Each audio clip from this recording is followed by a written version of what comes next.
بالتاء المربوطة. درس سهل جدا وجميل وبسيط خالص.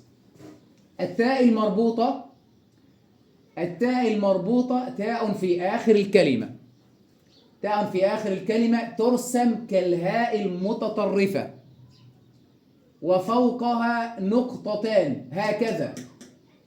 يبقى التاء المربوطة تاء في آخر الكلمة ترسم كالهاء المتطرفة وفوقها نقطتان هكذا. وتقرأ تاء عند الوصل، خلي بالك، وتقرأ تاء عند الوصل وهاء عند الوقف. يعني تقرأ تاء عند الوصل وهاء عند الوقف. التاء المربوطة عند الوصل مثل عالية، عالية. عند الوقف عالية، انتبه معايا، عند الوقف عالية، عالية.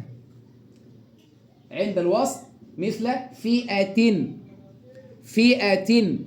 عند الوقف فئة، فئة. أمثلة على التاء المربوطة مثل بررة، بررة. تسعة، تسعة.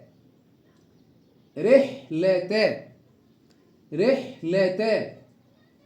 زجرة، زجرة. ليلة، ليلة. نعمة، نعمة. نقرأهم ثاني.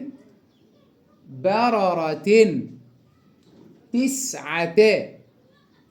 رحلة، زجرة، زجرة. ليلة، ليلة. نعمة، نعمة. جزاكم الله خيرا على حسن استماعكم. ما تنساش صلى على النبي صلى الله عليه وسلم وشارك الفيديو لغيرك.